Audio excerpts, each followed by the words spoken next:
ये बस वो कॉमेडी बैठ जा पीछे जब हम बैठ रहे तो बेटा तो उठ जा स्टूल बोला और है तो टाइम दाल चेक करा जिस टाइम में बैठ जाए हम लोग में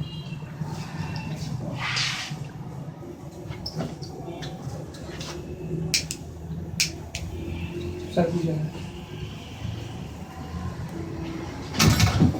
तू मट्टी पर है फिर दुआ करा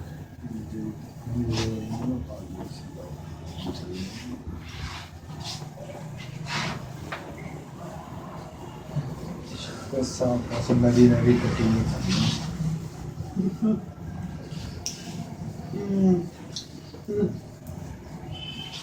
कभी ये कटिंग अपनी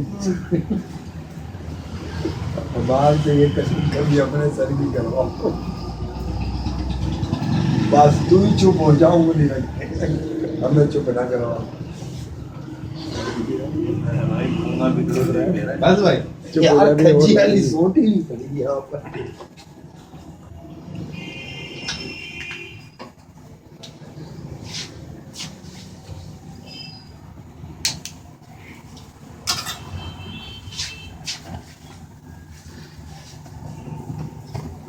बढ़ गया जी अपने बाल भी सही है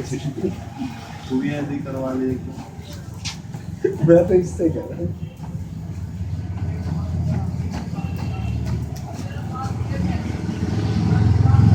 बाल सीधे हो गए बस